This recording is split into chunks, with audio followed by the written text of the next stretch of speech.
Cut చేసినా మళ్ళీ మళ్ళీ చేస్తుంది. మాయ ఎందుకు నీకు ఇన్ని టైమ్స్ కాల్ చేస్తుంది? నువ్వు తనతో టచ్ లో ఉన్నావా? ఇప్పుడిప్పుడే నీ ఉద్దేశం ఏంటో క్లియర్ గా అర్థమవుతుంది గణేష్. నేను నీకు ఎన్ని టైమ్స్ పిచ్చి దాంట్లో కాల్ చేశాను. నువ్వు నన్ను వదిలించుకోవడానికి రీజన్స్ వెతుక్కుంటున్నావు అని తెలియక.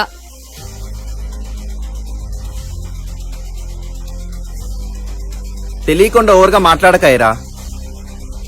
ఓవర్ గా మాట్లాడుతుంది చేస్తుంది నువ్వు. మీ మధ్య ఏం లేనప్పుడు తను ఎందుకు నీకు ఇన్ని టైమ్స్ కాల్ చేస్తుంది? నువ్వెందుకు నా ముందు కాల్ లిఫ్ట్ చేయకుండా కాల్ డిస్కనెక్ట్ చేస్తున్నావు? ఇప్పుడు మన టాపిక్ ఇది కాదనుకుంటా. అసలు ఎందుకు ఇంత పెద్ద సీన్ చేస్తున్నావు ఐరా? స్టార్టింగ్ లో మనం లవ్ రిలేషన్ లోకి వెళ్ళాలని ఏం అనుకోలే కదా. కాలేజ్ లో నువ్వు నాకు సీనియర్, నువ్వు ఫాస్ట్ గా మూవ్ అయ్యావని నేనంతే ఫాస్ట్ గా ఉన్నా. ఇన్ఫాక్ట్ నేను మాయని లవ్ చేస్తున్నానని నీకు కూడా తెలుసు. ఏంటి సీన్ చేస్తున్నానా? లవ్ లేకుండా నేనే నీకు కావాలని దగ్గరయ్యాను, ఇప్పుడు ప్రెగ్నెంట్ అయ్యాను కదా. నువ్వు లవ్ అని మిస్అండర్స్టాండ్ చేసుకోవచ్చు, కానీ నేనెప్పుడు లవ్ చేయాలి, లైఫ్ షేర్ చేసుకోవాలి అని ఎప్పుడు అనుకోలే.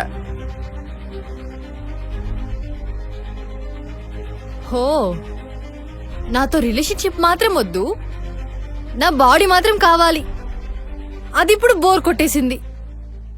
ఎందుకురా అసలు మీ మగాళ్ళు అంత సెక్స్ కోసం లవ్ అనే వర్డ్ ని యూజ్ చేసి అమ్మాయిల ఎమోషన్స్ తో ఆడుకోవాలని చూస్తారు?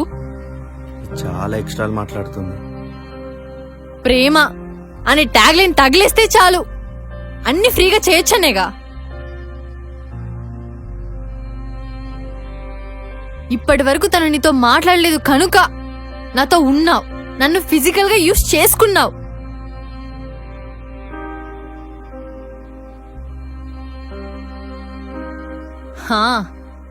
నాతో కాకుండా వేరే ఎవరితో అయినా పడుకున్నావా అని అడిగినప్పుడే నాకు అర్థమైంది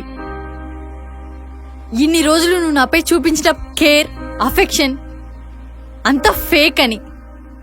చీ,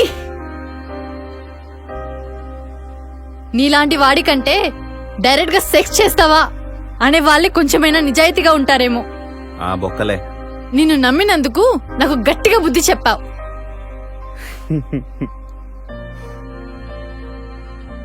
లవ్ లో రొమాన్స్, ఫిజికల్ హ్యాపీనెస్ చాలా కామన్ అయ్యరా. అవి లేకుండా ఏ అబ్బాయి అమ్మాయి ఉండట్లేదు. అయినా సీనియర్వి, ఆ మాత్రం తెలీదా నీకు? నిజమైన ప్రేమ అనుకొని మోసపోయాను. అది అవసరం కోసం వచ్చిన ప్రేమ అని తెలుసుకోలేకపోయాను.